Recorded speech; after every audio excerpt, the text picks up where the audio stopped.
Halo, Assalamualaikum warahmatullahi wabarakatuh. Bertemu kembali di Praktikum Analisis Data 1. Kali ini pertemuan ke-9. Materinya adalah transformasi data.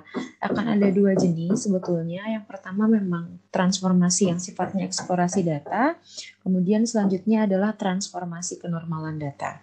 Untuk pertama kita akan membahas dulu transformasi yang sifatnya eksplorasi data. Kali ini akan dibahas cara mengenai eksplorasi data menggunakan package tidyverse dan juga dplyr DR. Nah, package dplyr ini memang menjadi salah satu package yang sering digunakan karena kemudahannya untuk mengeksplorasi ataupun disebutnya itu manipulasi data. Nah, manfaat kelebihannya bisa dibaca dan di sini adalah beberapa fungsi dasar dari transformasi yang ada pada package dplyr ini.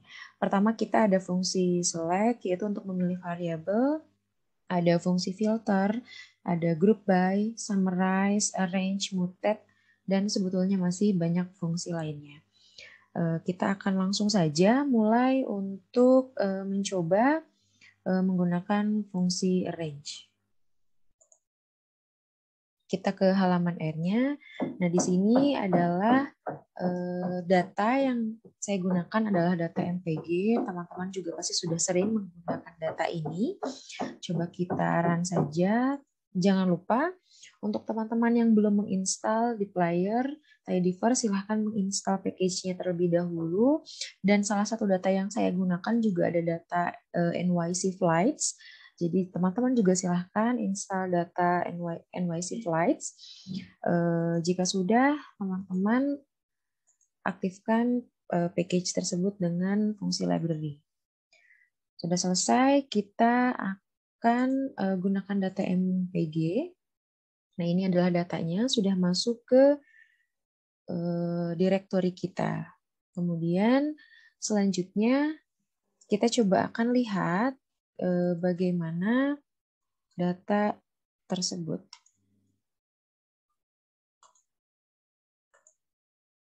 Nah, ini adalah data MPG. Jadi ini adalah data tentang mobil.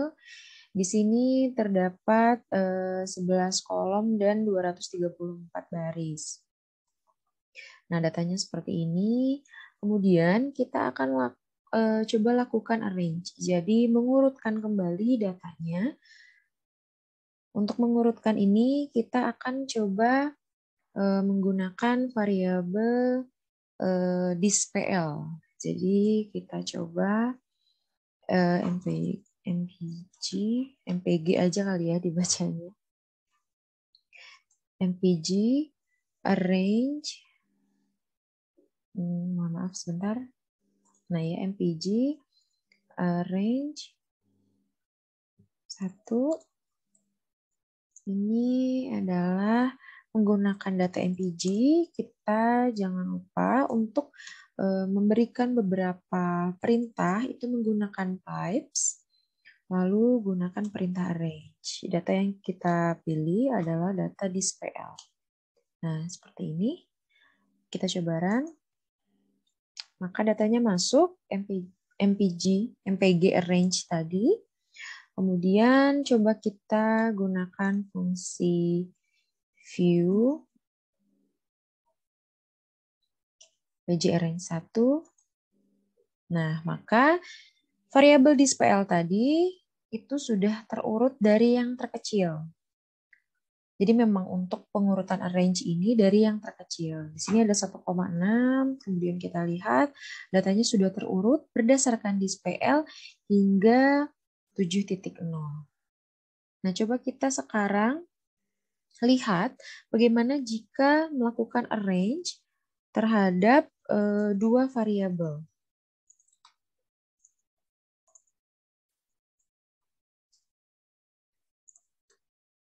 Jadi kita coba displ. Kemudian kita coba variabel tahun. Year, kita tulis, kemudian kita gunakan view untuk melihat hasil dari ininya. Nah, kita run. Kemudian coba kita lihat. Nah, tadi ada dua, yaitu antara dispel dan juga year. Nah, teman-teman bisa lihat di sini bahwa data tersebut akan berpusat pengurutannya tetap pada variabel pertama, yaitu dispel. Kita lihat dari 1,6, kemudian di terakhirnya tetap di 7,0. Tapi teman-teman harus lihat di tabel year ini memang mereka mengurutkannya jadi berdasarkan satu kategori di DISPL tadi. Kalau kita lihat 1,6 ini datanya ada lumayan 5 data, ini tahunnya semuanya di tahun 99. Kemudian juga yang 1,8 di tahun 99. Nah, di sini di 1,9 ada tahun 1999 lagi. Tandanya memang diurutkan berdasarkan per data yang ada di DISPL begitu. Jadi untuk year ini memang tidak akan menjadi urut dalam artian tahun terlama sampai tahun terbaru karena mengikuti data DISPL-nya tersebut. Kalau kita lihat di tahun terakhir, urutan terakhir DISPL itu di tahun 2008 dari data DISPL-nya yang 7,0. Jadi untuk pengurutan ini memang akan mengikuti satu pusatnya akan terdapat pada satu variabel saja. Selanjutnya kita akan coba mengurutkan jika urutan sebelumnya itu urutan yang terkecil hingga terbesar, maka kita akan coba mengurutkan data dari yang terbesar, yaitu teman-teman gunakan fungsi sebentar, mohon maaf. Oke, sudah. Menggunakan fungsi arrange, kemudian menggunakan descending atau dest. Jadi ini fungsinya mengubah urutannya menjadi urutan terbesar hingga terkecil. Kita coba menggunakan tahun saja, variabel tahun saja. Nah, seperti ini. Coba nanti kita akan lihat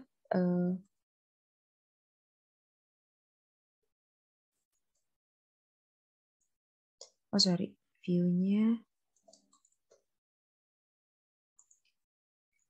Nah, sekarang sudah masuk ke direktori. Nah, ini adalah data yang diurutkan dari yang terlama gitu ya. Data dari yang terbesar, jadi kalau tahun berarti yang terbaru. Yaitu tahun 2008, diurutkan hingga yang terakhir, itu adalah tahun 99. Kemudian ini untuk fungsi arrange. Selanjutnya kita akan masuk ke fungsi yang lain, yaitu fungsi select.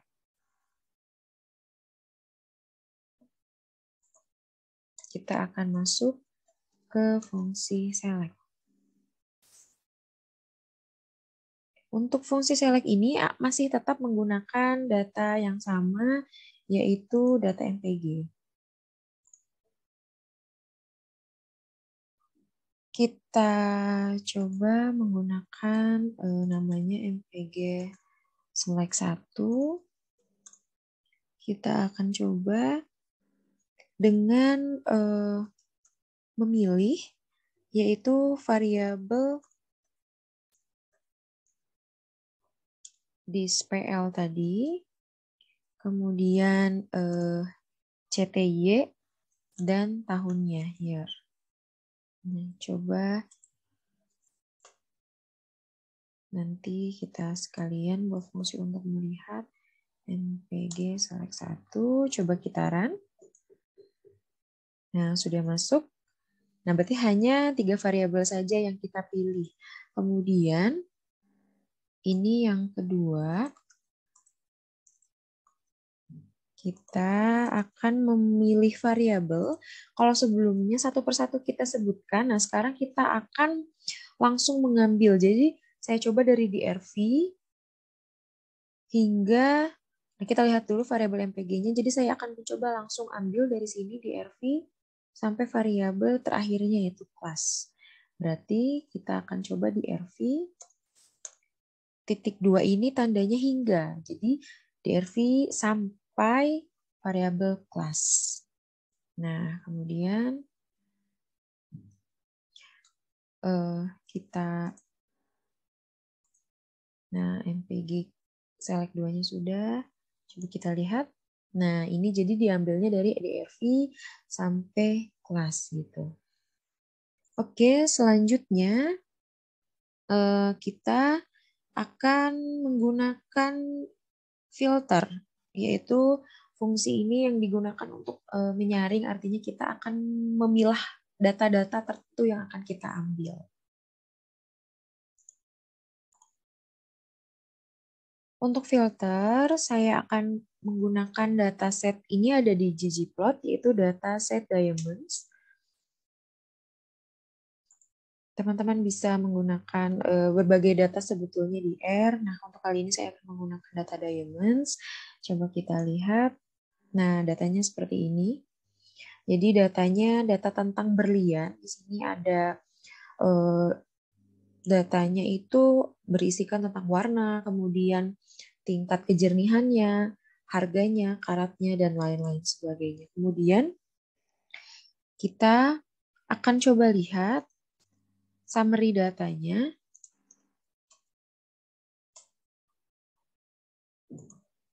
Nah, ini adalah ringkasan datanya. Jadi, memang di sini ada beberapa data yang sifatnya kategori, seperti pada data cut, kemudian color, clarity, ini adalah data kategori. Dan untuk data karat, depth, table, price, sampai data Z ini adalah data numerik, data angka. Selanjutnya ini saya akan melakukan filterisasi pada data diamond, yaitu saya akan mengambil data yang untuk variabel cut itu hanya untuk yang kategori fair. Jadi kita akan mengambilnya, pertama kita diamonds, pakai nama diamonds aja, diamonds filter 1, yaitu menggunakan data diamonds, fungsi pipes, nah gunakan fungsi filter. Kemudian kita pilih variabel cut. Nah, cut ini untuk sama dengan di fungsi R kita gunakan sama dengan 2. Artinya cut yang nilainya fair. Teman-teman perhatikan besar kecilnya alfabet itu juga akan mempengaruhi. Jadi untuk yang fair tadi kalau kita lihat di summary, ini kan F-nya besar ya. Jadi kita tulis fair. Nah, ini untuk mengambil data yang fair, coba kita run. Nah, sudah di sini ada diamond filter 1. Coba kita lihat. Nah, ini untuk bagian cut-nya ini hanya fair-nya saja, yaitu sebanyak 1.610 data. Untuk data diamond-nya sendiri kita punya 53.000, jadi memang datanya data yang lumayan besar. Nah, ketika kita ambil yang untuk cut-nya ini fair-nya saja, berarti dia hanya ada 1.610 data. Jadi hanya fair-nya saja. Kemudian selanjutnya saya akan mencoba mengambil data dari yang warnanya saja. Nah, ini diamond filter 2, yaitu di filternya ini saya akan melakukan filter berdasarkan color. Colornya ini, karena ada 2 warna, saya akan tuliskan colornya ini adalah, ini adalah color yang D dan E. Jadi 2 warna yang akan saya ambil. Nah, ini saya run. Kemudian kita coba lihat. Nah, ini adalah data untuk kita filter warnanya saja. Jadi kita fokus ke color. Di sini kita lihat bahwa ada E dan D. Jadi sesuai dengan apa yang kita inginkan. Nah, sekarang kita coba lanjut filter selanjutnya. Karena untuk bagian filter ini saya akan mencontohkan lumayan banyak begitu ya. Karena memang banyak yang dilakukan dengan filter ini. Nah, selanjutnya adalah kita akan coba menggunakan data numerik, yaitu data price. Jadi kita akan pilih data dengan harga di atas 10.000. Jadi diamond 3 filternya menggunakan price. Nah, price-nya ini bukan sama dengan, karena data numerik kita coba yang lebih dari 10.000. Nah, 10.000 seperti ini.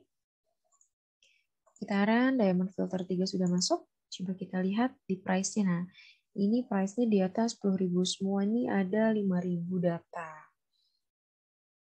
Nah, teman-teman bisa lihat ini datanya maksimal ada di 18.000. Jadi harga paling mahal berlian 18.000. Mungkin ini dolar ataupun pounds gitu ya.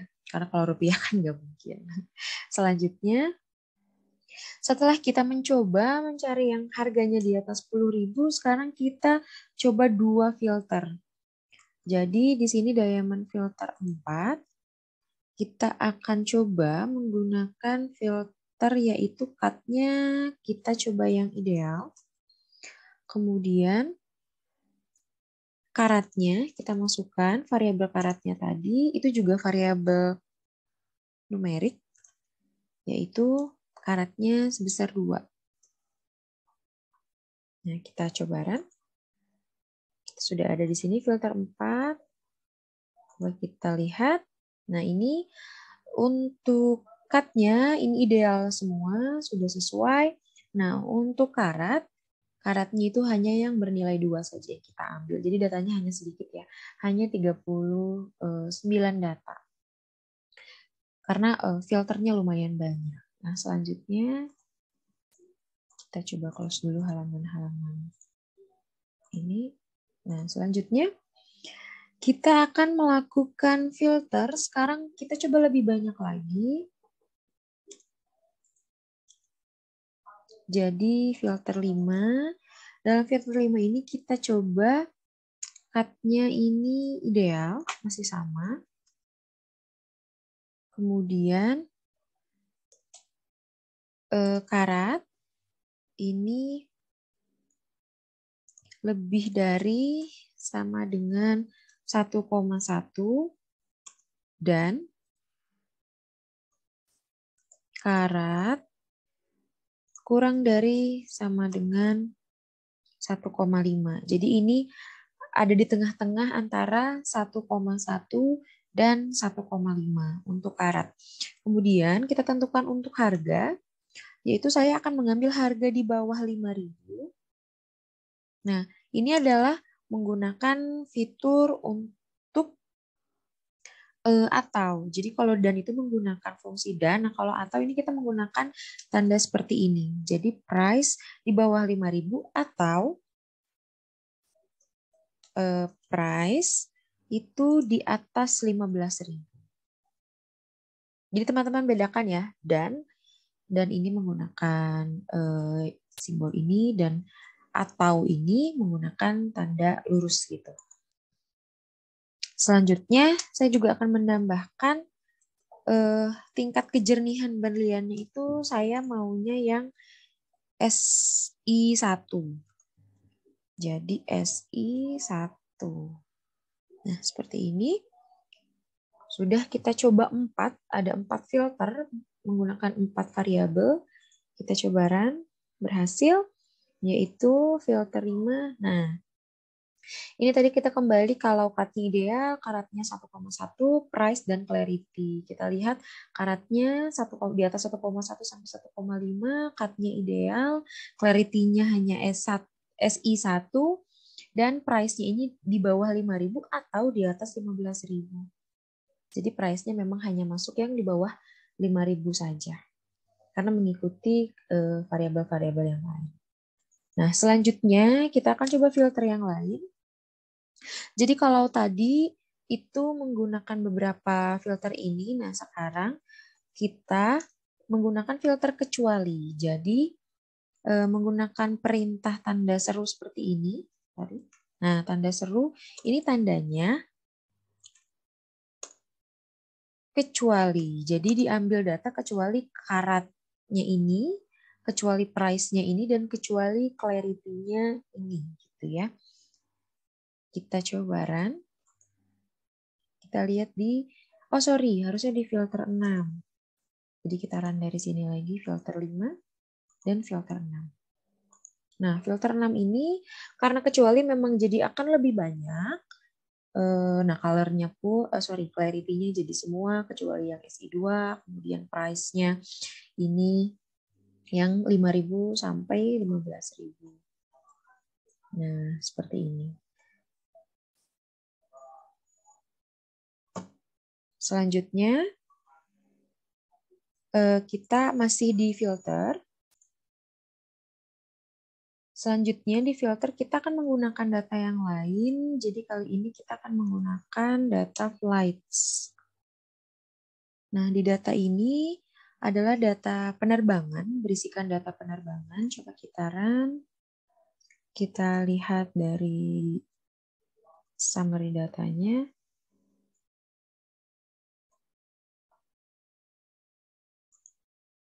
Nah, ini adalah data flights tadi.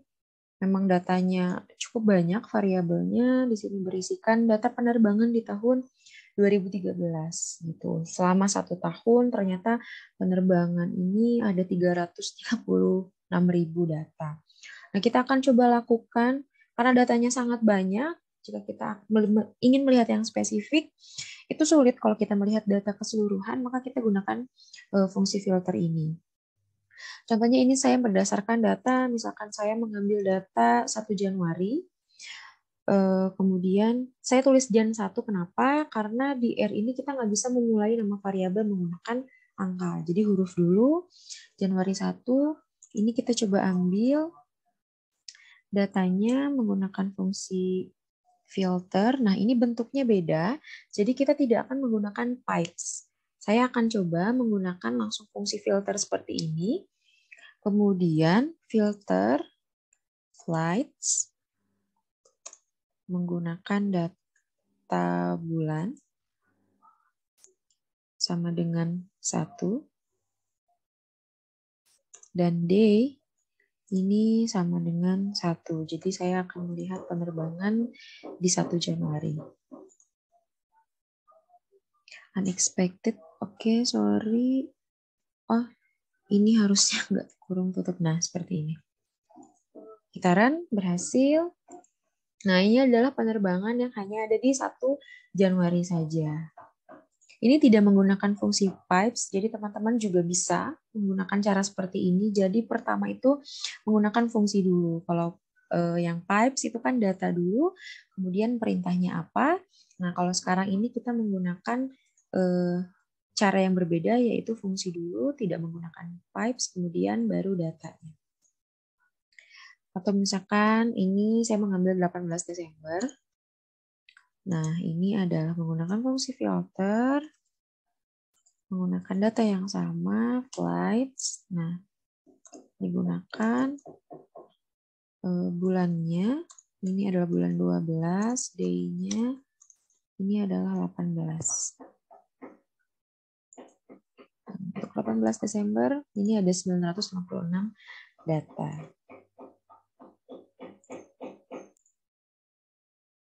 Selanjutnya untuk dua kategori kita coba, yaitu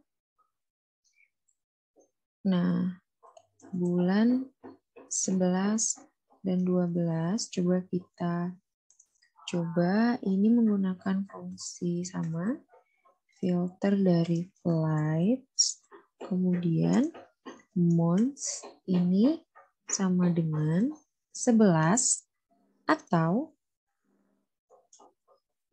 months sama dengan 12. Jadi kita akan mengambil data yang di bulan 11 dan 12.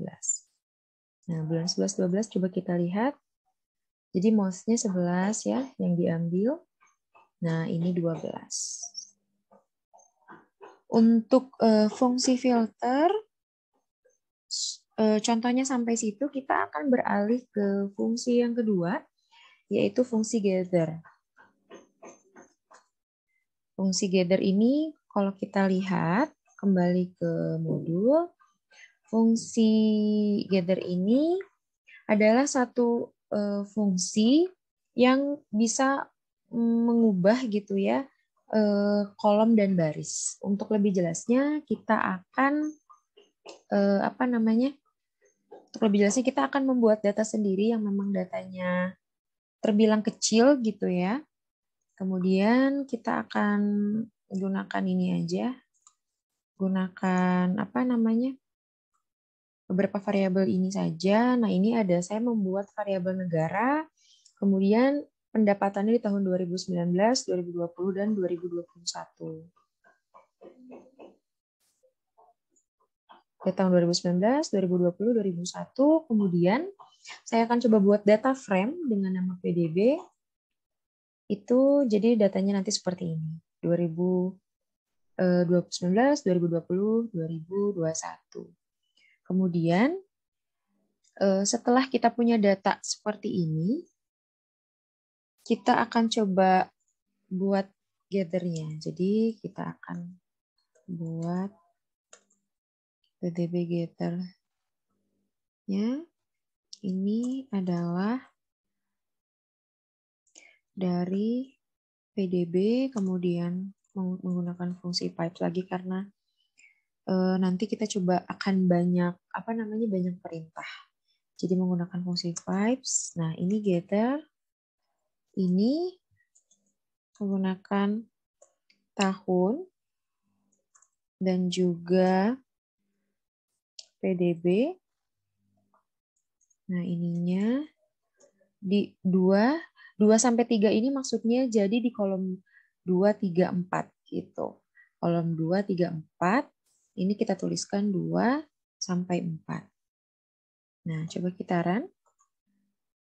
Hasilnya, nah ini jadi kita akan membuat variabelnya ini ke bawah. Yang awalnya tadi variabelnya ke samping, jadi tahunnya ini menjadi ke bawah.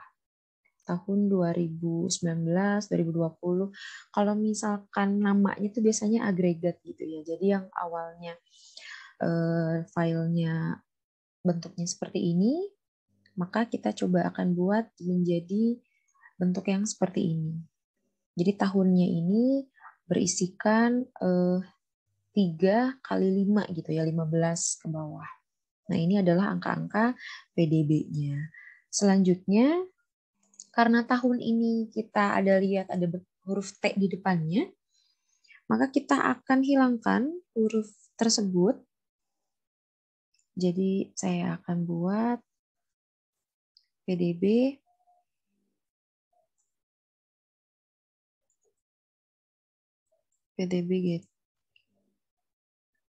getter. Ini ada yang tahun. Nah, menggunakan fungsi gesub.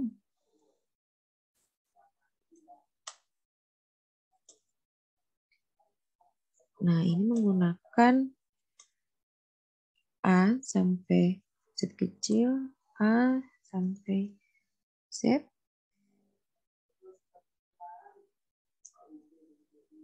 Nah, kemudian tanpa spasi menggunakan data PDB gather, datanya adalah tetap data tahun gitu ya. Jadi kita tidak akan membuat variabel baru, tetap di variabel yang sama. Jadi variabelnya kita ubah. Kita run. Nah, sudah. Coba lihat. Nah, jadi PDB gather-nya ini huruf T-nya sudah hilang. Jadi tinggal angkanya saja. Kemudian kita lihat di glimpse dulu coba ya. Nah, glimpse PDB getter, kita lihat bagaimana bentuk nama variabelnya. Jadi tahunnya ini sudah ini negaranya Indonesia, Malaysia, kemudian tahun, dan double ini adalah bentuknya angka maksudnya. Nah, kita lihat kalau di sini tahun ini bentuknya masih karakter sama dengan huruf. Nah, kita akan mencoba membuatnya menjadi integer. Jadi di sini kita akan buat PDB getter tahun. Ini adalah S integer. Masih di variabel yang sama, PDB getter tahun. Kita lihat kembali. Nah, masih sama. Kemudian kita coba run lagi glimpse-nya. Glimpse PDB-nya. Nah, ini sudah berubah menjadi integer. Artinya sudah berubah menjadi angkanya juga. Untuk getter ini adalah sampai sini contohnya kita akan masuk ke fungsi yang selanjutnya yaitu fungsi spread. Untuk spread juga sama. Di sini saya akan mencoba membuat satu membuat satu data frame. Kita buat secara manual. Jadi di sini data frame-nya terdiri dari 3 variabel, ada student, subject, dan juga marks atau nilainya. Nah, di sini saya buat studentnya ini 2, sebetulnya Jake dan Cross. Kemudian subjeknya di sini ada beberapa subjek yang terulang. Jadi English, biologi, chemistry, math, fisik, sosial, English, ada biologi lagi, chemistry, math, fisik, sosial, science. Kemudian selanjutnya untuk nilai, ini adalah nilainya. Kemudian kita buat nama variabelnya adalah report spread gitu. Jadi ini adalah untuk nama variabelnya ini report spread. Nah, selanjutnya ini adalah kita akan coba membuat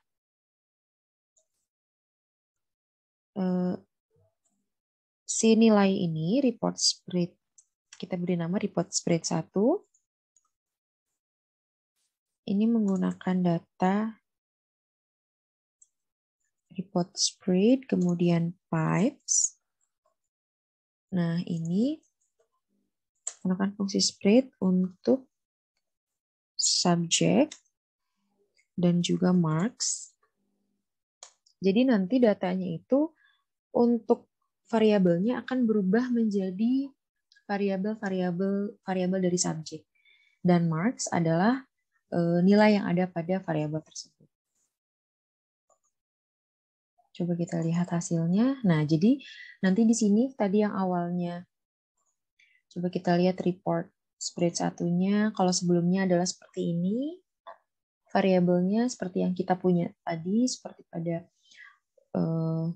variabel yang Indonesia tadi, negara-negara dengan PDB-nya tadi.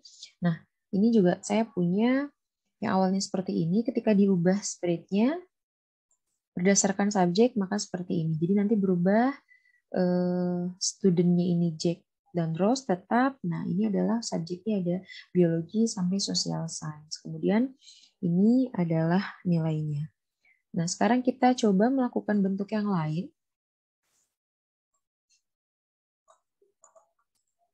Untuk yang lain ini spread 2. Kemudian ininya saya coba ubah menjadi student. Nah, kita run.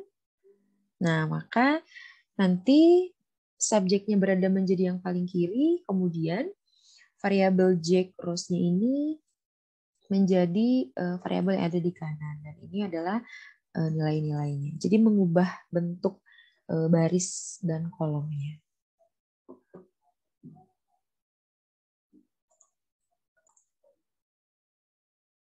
Next, kita akan gunakan fungsi group by dan summarize. Data yang saya gunakan adalah data M-sleep. Jadi ini adalah data seperti waktu tidur dari binatang gitu ya. Ini adalah data M-sleep. Kemudian saya pengen tahu nama variabelnya menggunakan column name dari M-sleep tadi. Coba kita lihat. Nah, di sini ternyata ada lumayan banyak, ada nama, genus, fore, order, conservation, sampai body weight. Body weight ini adalah body weight. Kemudian hanya ada beberapa variabel saja yang akan saya gunakan, jadi saya akan membuat variabel yang M-sleep 1 gitu ya. Nah, ini menggunakan fungsi select tadi. Jadi saya hanya akan menggunakan nama, genusnya, kemudian sleep rem, dan body weight.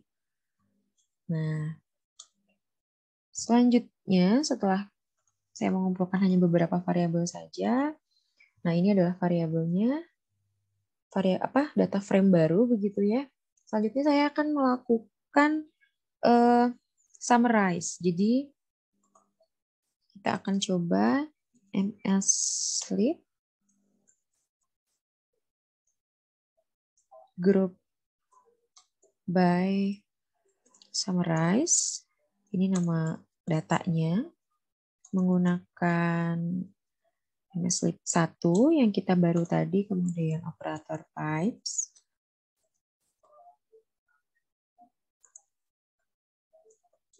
Nah, ini adalah group by. Saya akan mengumpulkannya berdasarkan genus, kemudian kita berikan operator pipes lagi untuk perintah summarize.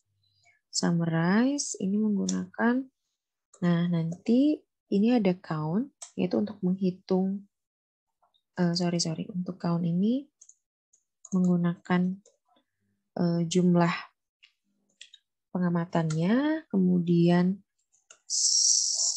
saya menghitung sleep average menggunakan sleep RM dari rata-ratanya. Jadi rata-rata sleep REM, kemudian body weight paling besar dari ininya. Body weight max sama dengan maksimum dari body weight setiap genus.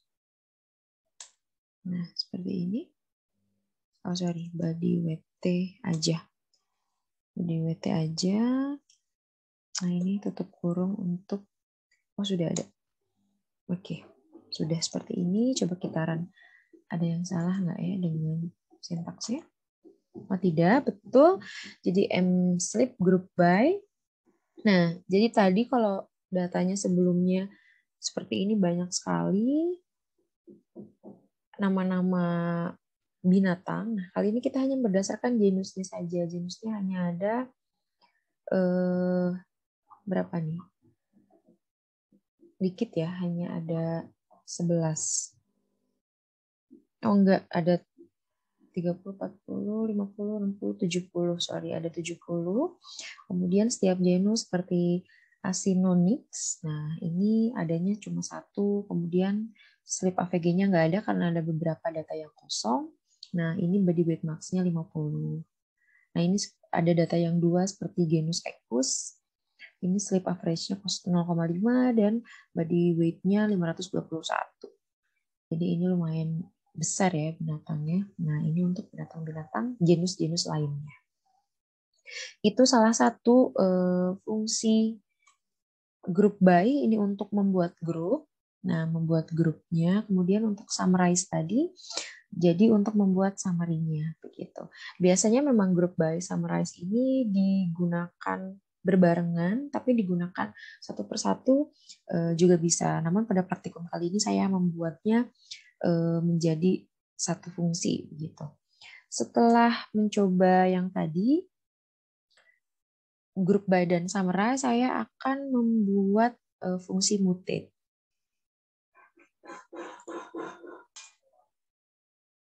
Untuk mempercepat, jadi saya tidak akan membangun sintaksnya dari awal seperti yang sebelumnya. Jadi ini saya menggunakan langsung saja begitu ya. Nah, untuk mutate ini menggunakan data yang sama, tadi data yang dengan filter menggunakan data flights karena datanya lumayan sangat beragam. Jadi bisa kita coba begitu ya. Nah, ini datanya adalah saya akan mencoba membuat data baru yaitu flights 2. Jadi flights 2 ini berisi beberapa variabel saja yang akan saya gunakan. Berfokus pada variabel-variabel ini saja. Kemudian apa gunanya mutate? Jadi dalam mutate ini kita akan membuat variabel baru yang berasal dari variabel lama, ataupun kita mau mengubah bentuk dari variabel lama bisa menggunakan fungsi mutate. Nah, dalam fungsi mutate ini saya akan mencoba membuat flights mutate. Jadi di sini saya akan membuat variabel baru yaitu variabel namanya time dan variabel speed. Time ini berasal dari variabel arrival time dikurangi dengan departure time, variabel yang sudah kita miliki sebelumnya. Kemudian untuk speed saya akan membuat variabel distance ini dibagi dengan airtime dikali dengan 60, maka menjadi kecepatannya. Sekarang kita lihat flight smooth rate. Nah, jadi di sini ditambah dua variabel tadi, ada time dan juga ada speed, yang dimana perhitungannya ini berasal dari variabel-variabel yang kita punya sebelumnya. Yang kedua kita coba, ini adalah transmute ini membuat variabel barunya itu jadi tidak dengan variabel lama. Jadi dia berdiri sendiri. Transmute ini saya coba menggunakan flights, data yang awal, kemudian saya membuat variabel baru yaitu gain dan hours. Gain ini berasal dari departure delay dikurangi dengan arrival delay. Dan untuk variabel hours saya buat dari airtime dibagi dengan 60. Dan juga ada gain per hour, dan ini adalah variabel gain ini yang kita buat sebelumnya dibagi dengan hour, dibagi dengan jamnya. Jadi dengan transmute ini variabel yang kita punya akan menjadi variabel terpisah. Nah, menjadi seperti ini. Bisa kita definisikan misal jadi flights muted 2 gitu ya. Ini menggunakan transmute.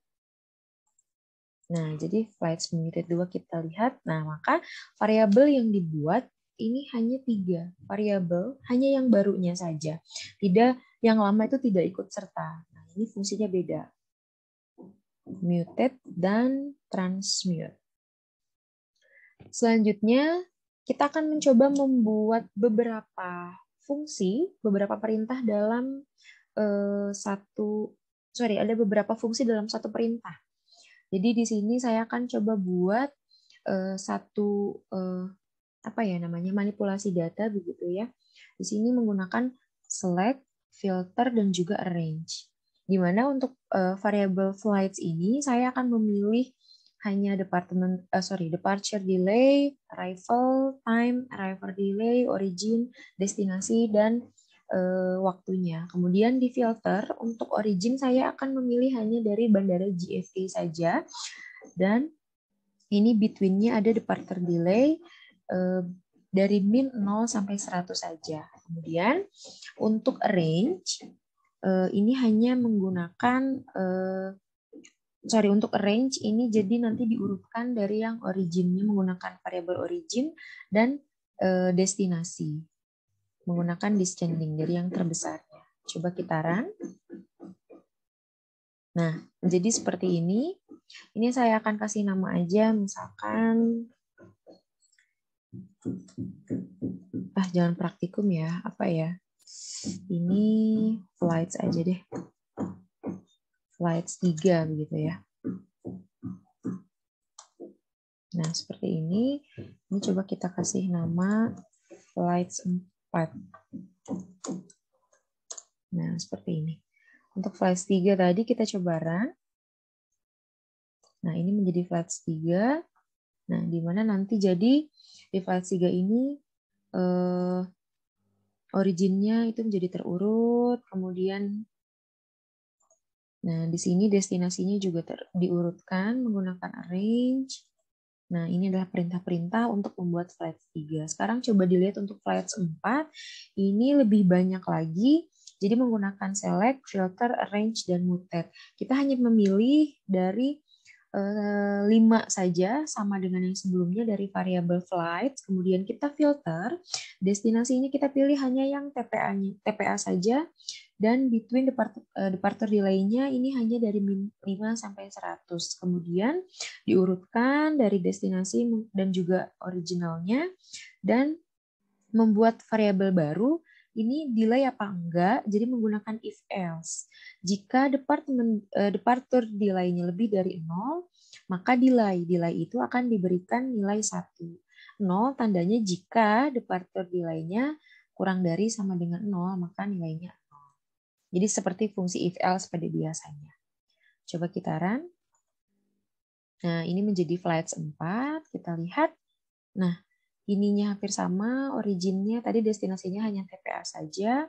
Kemudian kita lihat bahwa apakah banyak pesawat yang mengalami delay, ternyata cukup banyak pesawat yang mengalami delay. Kita bisa membuat variabel baru di sini. Selanjutnya, materi mengenai transformasi kenormalan data. Jadi ini adalah salah satu bentuk transformasi untuk data-data yang tidak memenuhi asumsi kenormalan. Seperti kita ketahui bahwa data itu pada umumnya memang tidak berdistribusi normal, terutama data asli yang sering kita temui pada kehidupan sehari-hari. Nah, di sini ada beberapa bentuk data, yaitu data condong ke kanan atau condong positif, dan juga ada condong negatif. Dan yang di tengah ini adalah data normal. Di sini distribusi condong positif ini paling ekornya ini menuju nilai tinggi di sisi kanan. Jadi nilai modenya lebih kecil dari median dan lebih kecil dari min. Mode ini adalah modus maksudnya. Nah, di sini adalah condong negatif, yaitu condong ke kiri. Jadi modusnya lebih besar dari median dan juga dari rata-ratanya. Kemudian bagaimana cara mengubah data tersebut? Ada beberapa transformasi data yang dapat dilakukan. Yang pertama ini transformasi akar kuadrat, jadi di akar datanya. Nah, ini ada bentuk yang berbeda untuk yang condong positif dan juga condong negatif. Kemudian ada juga transformasi log atau transformasi logaritma natural. Kemudian juga ada transformasi inverse atau transformasi resiprokal atau kebalikan jadi 1/x, itu dapat dilakukan. Nah, selanjutnya ada transformasi box-Cox. Jadi transformasi pangkat berparameter tunggal lambda, dan intinya ini memang salah satu transformasi yang menggunakan metode maksimum likelihood. Dalam materi kali ini kalian memang tidak perlu untuk mengetahui secara mendalam, karena ini materinya mungkin nanti akan dibahas biasanya box-Cox ini dalam materi ketahanan hidup atau dalam materi-materi lanjutan. Ini saya hanya memberi informasi sekilas saja awal gitu ya, pengantar bentuk-bentuk transformasi yang dapat dilakukan. Salah satunya yang advance ini ada dua, yaitu box-Cox dan juga Eo-Janssen. Eo-Janssen ini mirip dengan box-Cox, namun ada beberapa hal yang berbeda. Di sini hanya nilai atribut bias sama dengan 0 atau nilai negatif. Nah, bentuknya ini bisa dilihat perbedaannya. Ini adalah di atas box-Cox, yang kedua adalah Eo-Janssen. Bentuknya seperti ini. Kemudian ada juga transformasi ordered quantile. Tapi mungkin yang akan kita lakukan hanya yang dua saja, yaitu box-Cox dan Eo-Janssen. Kemudian kita akan ke halaman R. Nah, di sini di halaman R, saya tidak akan menggunakan dataset yang sudah disediakan, namun saya akan membangkitkan data sendiri. Memang datanya jadi tidak berdistribusi normal. Jadi kita akan membangkitkan data distribusi gamma. Nah, saya menggunakan setsheet, kemudian saya bangkitkan data distribusi gamma. Coba kita lihat, Nah, di sini. Sorry, ini sudah ada. Nah, ini adalah histogram dari data yang sudah saya bangkitkan. Bentuknya seperti ini. Histogram of X. Kemudian kita buat transformasi logaritma. Kita coba transformasi logaritma. Nah, untuk transformasi logaritma ini menggunakan nilai log. Teman-teman perlu diingat juga bahwa dalam program R, log itu tandanya logaritma natural atau ln yang sering kita sebut gitu ya. Jadi teman-teman jangan tertukar. Di sini artinya kita melakukan transformasi ln, dan coba kita lihat. Nah, datanya cenderung normal tapi masih condong ke arah kiri. Sekarang kita coba lakukan transformasi secara menggunakan log. Biasa, log 10, nah datanya juga hampir mirip. Jadi data yang log 10 dengan log ini nggak beda jauh bentuknya. Nah, seperti ini. Selanjutnya, kita akan coba transformasi menggunakan square root atau akar.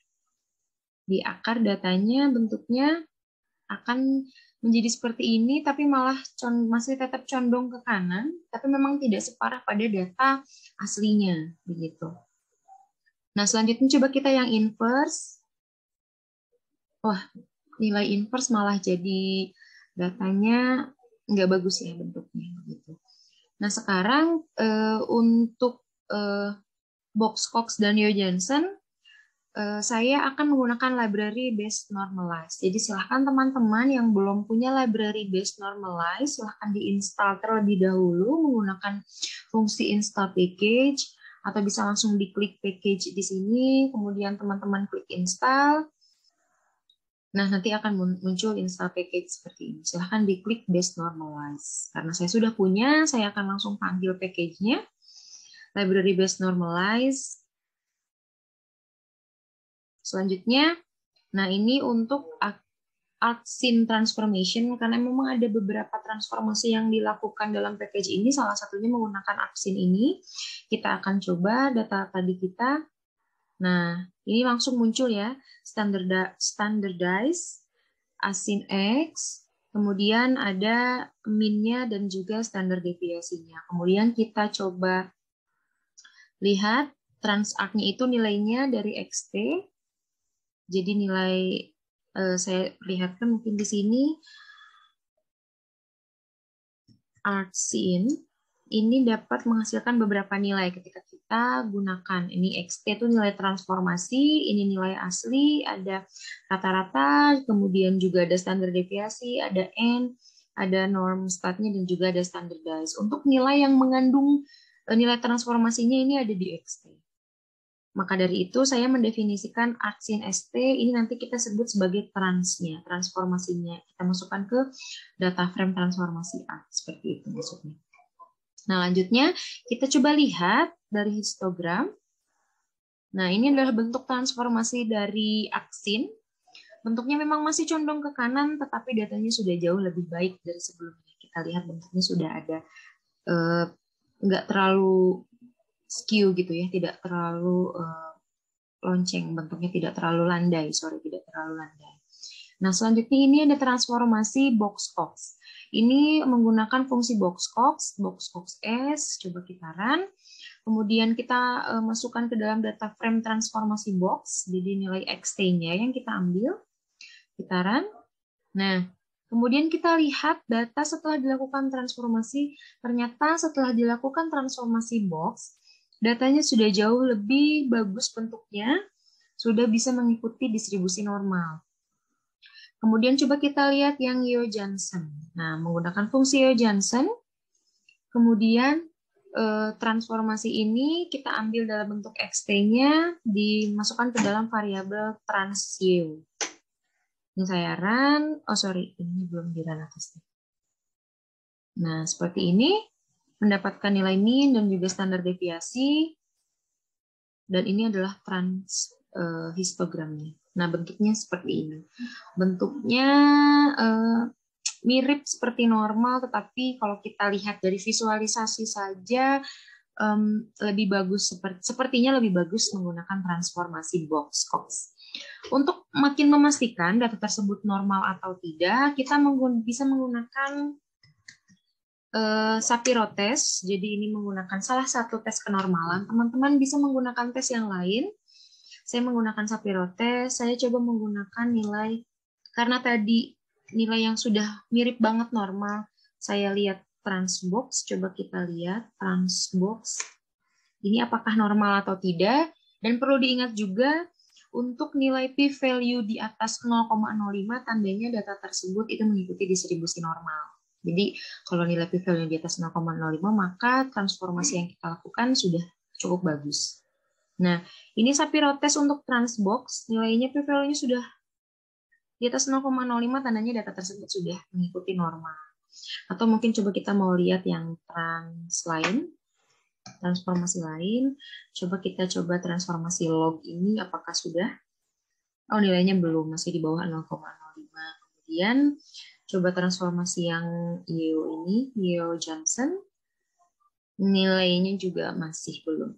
Oke, mungkin sekian materi kita hari ini mengenai transformasi yang sifatnya eksplorasi data ataupun juga transformasi kenormalan.